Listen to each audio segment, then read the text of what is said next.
akulah yang seharusnya lebih pantas untuk memangku jabatan itu, bukannya dia. Tapi ya gimana lagi, aku nggak bisa berbuat apa-apa.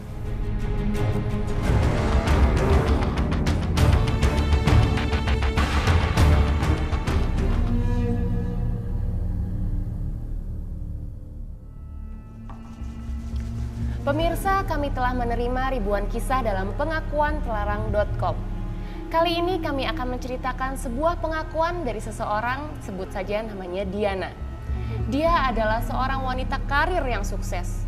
Tetapi di balik kesuksesannya itu justru menimbulkan malapetaka bagi orang lain. Kenapa hal itu bisa terjadi? Ikuti kisahnya hanya di pengakuantelarang.com.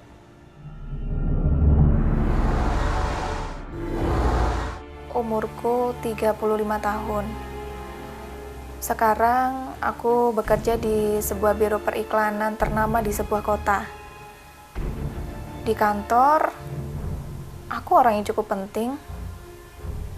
Sebenarnya sih aku memiliki sebuah ganjal dalam hidupku. Dan ini yang sekarang mulai terus membayang-bayangiku. Cerita ini sebenarnya berawal dari beberapa tahun lalu sih. Aku punya seorang teman di kantor, namanya Astri. Aku dan Astri sebenarnya karyawan yang biasa-biasa saja. Sampai pada suatu hari perusahaanku mendapatkan sebuah proyek dari seorang relasi. Dan kebetulan aku dan Astri dipercaya untuk mengerjakannya. Ya, baik Pak. Tri, panggil pimpinan. Cepetan. Ya. Memang sih dia pintar. Aku tidak heran. Awalnya aku senang. Iya, tahu nggak? Apa sih Tri, anak kecil dia nggak jadi pimpro. Aku tahu nggak? Aku aja ngelamar kerja di ini nih, belum diangkat jadi pimpinan proyek. Tapi entah kenapa Astrid dengan cepat dipromosikan untuk naik jabatan. Tapi lama-lama aku jadi kesel sama dia. Aku iri aja.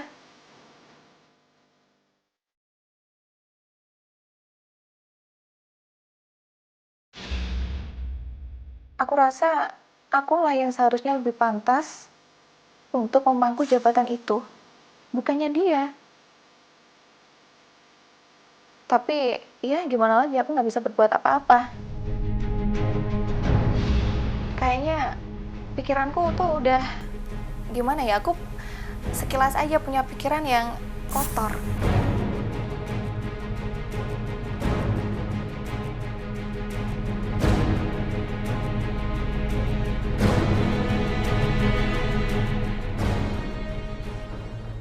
Dan aku kayak diberi kesempatan gitu.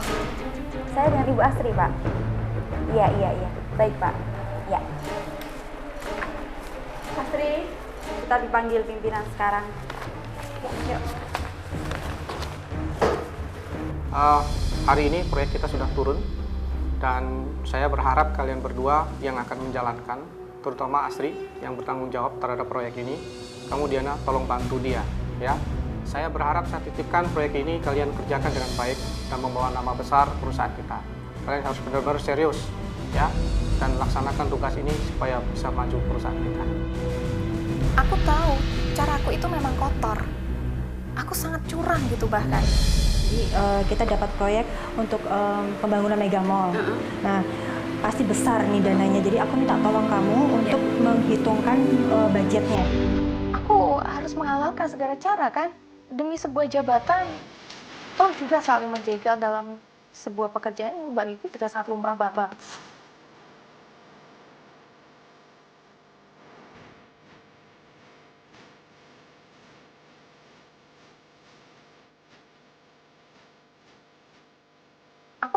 Aku langsung tahu. Di situ aku berpikiran untuk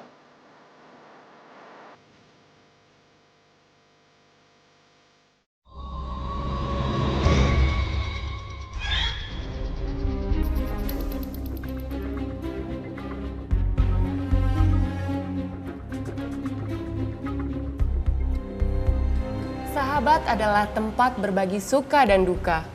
Tetapi bagaimana jika sebuah persahabatan dinodai oleh aroma persaingan? Dan apa yang akan Diana lakukan untuk mewujudkan impiannya? Kita ikuti kisahnya hanya di pengakuanterlarang.com. Aku langsung tahu. Di situ aku berpikiran untuk melaporkan Astri telah melakukan penyelewengan dana proyek. Di sini ada angka-angka yang nggak beres, Pak.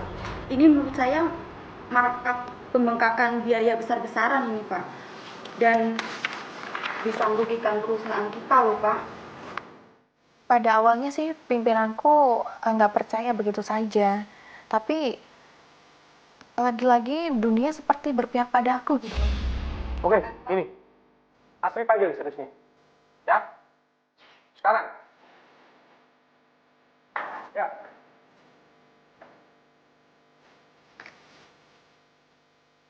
Astri, duduk.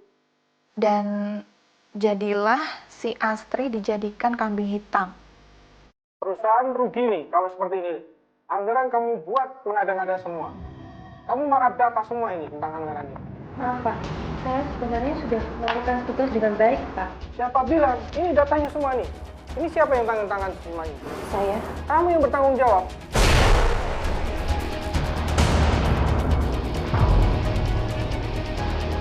Saya tidak bisa bertahan kamu seperti ini terus. Perusahaan rugi. Kamu sudah berkhianat sama saya dan perusahaan. Tapi Pak, benar demi Tuhan, itu bukan saya yang buat Pak. Tapi ini buktinya. Kamu pimpinan proyek di sini. Tolonglah Pak, coba dilihat lagi. Sudah dah, sedikit. Saya tidak bisa pertahankan kamu. Saya rugi kalau mempertahankan kamu.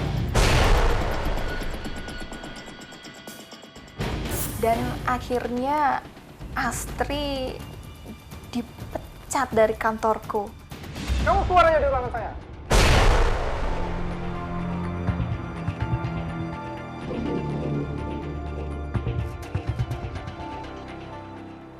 Aku gimana ya, langsung seolah-olah itu merayakan kemenanganku gitu.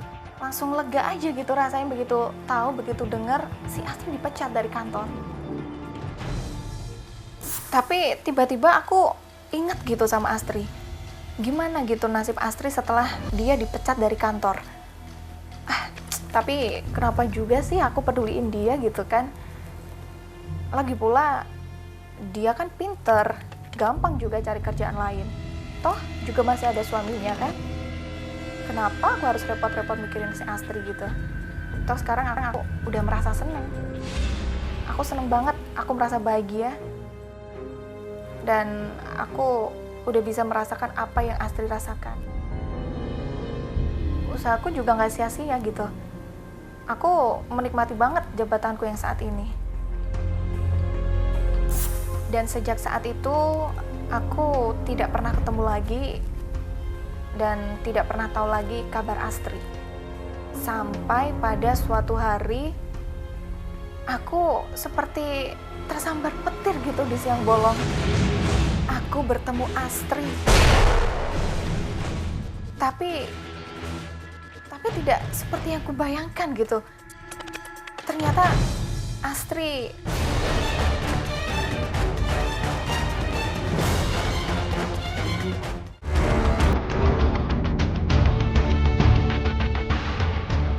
sampai pada suatu hari aku seperti tersambar petir gitu di siang bolong.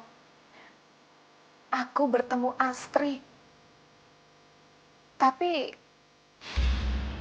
tidak seperti yang kubayangkan gitu. Astri ternyata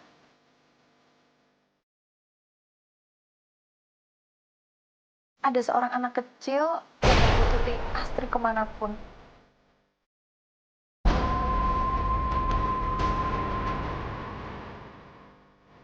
Pada saat itu aku gak langsung percaya gitu apa yang aku lihat gitu loh. Dan ya Tuhan, itu memang Astri. Itu benar-benar Astri. Jiwaku seperti luluh lantak, tahu gak sih? Benar-benar hancur, hatiku sakit banget, benar-benar sakit. Tapi aku berusaha menatap perasaanku waktu itu. Dan aku aku ingin tahu gitu loh apa yang terjadi sebenarnya pada Astri.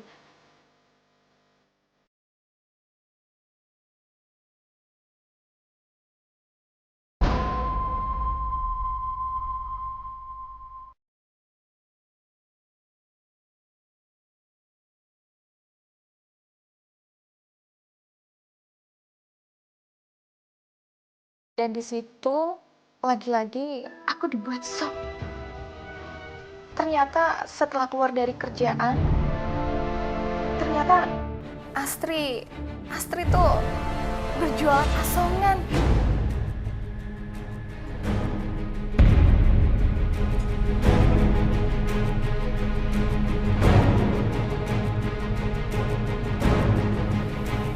Memang aku nggak tahu malu kali ya.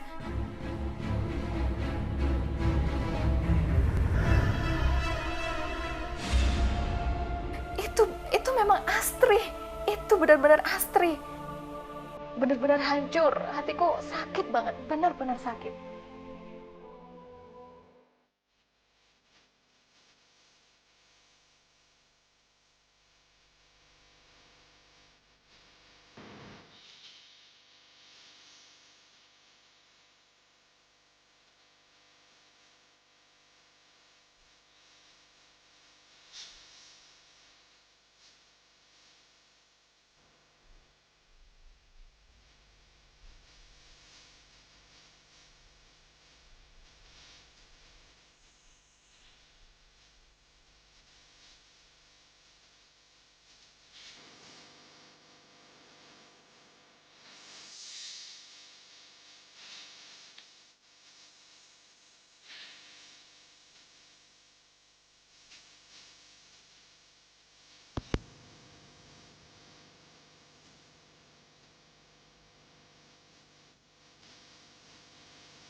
Aku juga tidak bisa berhenti menyalahkan diriku sendiri. Aku jijik tau gak sih pada diriku sendiri. Ternyata selama ini tuh aku telah bersenang-senang di atas penderitaan orang lain gitu. Dan apa yang harus aku lakukan untuk menebusnya?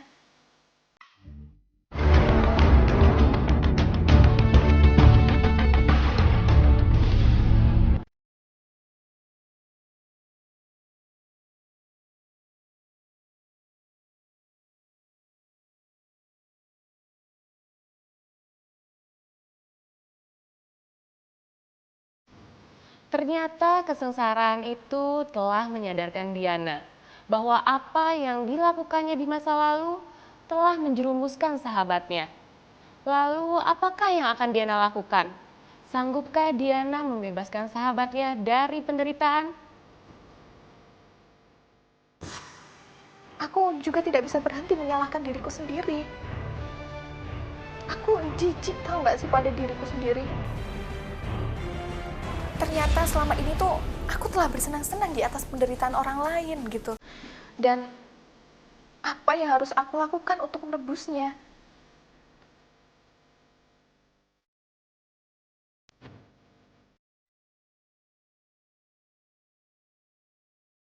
Dan besoknya aku berusaha mencari Astri. Tapi apa yang kulihat itu justru membuatku seperti terkena sebuah cambukan yang sangat keras. Pak, itu Astri itu, Pak. Aku menemukan Astri dan anaknya sedang berdiri di sebuah panti asuhan. Aku melihat Astri masuk ke dalam dan aku bingung. Aku bingung apa yang dilakukan dia di sana gitu. Dan apa sebenarnya yang terjadi? Dia terus aja, Pak. Sampai akhirnya aku tahu ternyata dia meninggalkan anaknya di panti asuhan karena tak sanggup menghidupinya.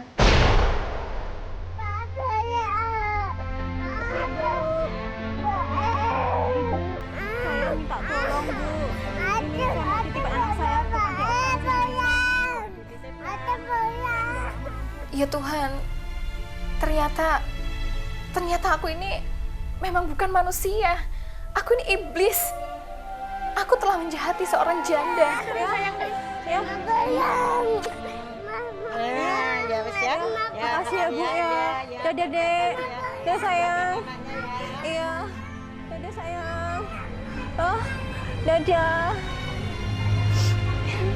Dadah sayang.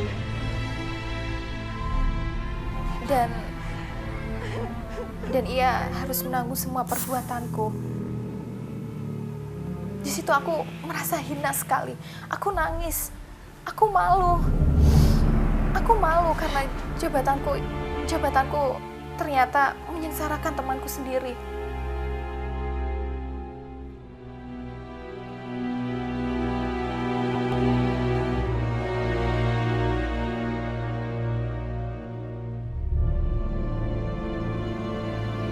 Berhari-hari aku tuh nggak bisa tidur. Aku gelisah. Aku entah kenapa gitu, aku terbayang-bayang wajah Astri dan juga anaknya. Aku nggak habis pikir. Aku tidak bisa berhenti berpikir gitu. Hari ini mereka makan apa? Apakah dagangan mereka habis? Dan apakah mereka kehujanan? Kejujuran, kebenaran yang dulu ku tahu, kemana semua sejauh hidupkah ku sesat sudah, peluklah semua tanyaku, jawablah dengan caramu.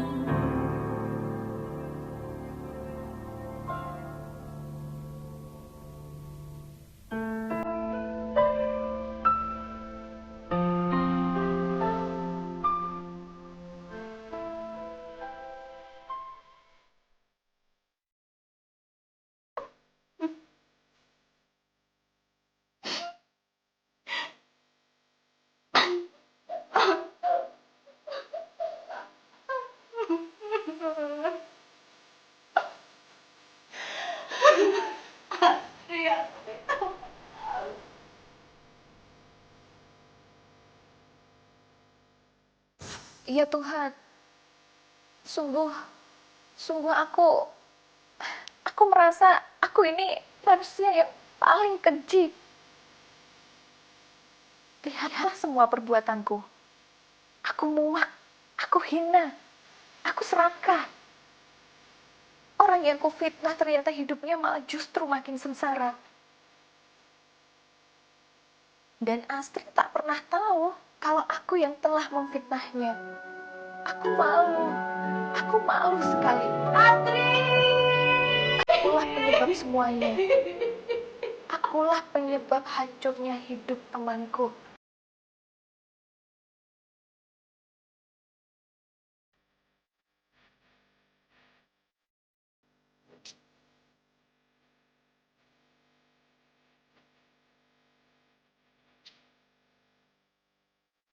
Kamu keluar aja dari perusahaan saya, daripada satu besar hukum kamu.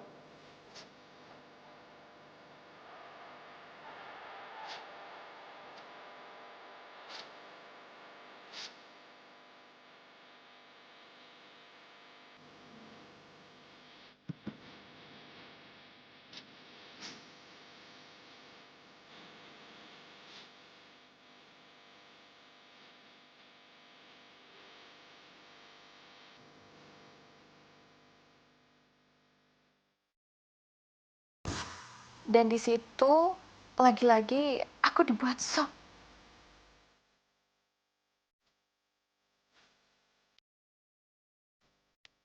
Ternyata setelah keluar dari kerjaan, Astri ditinggalkan oleh suaminya gitu loh untuk kawin sama orang lain, bayangin.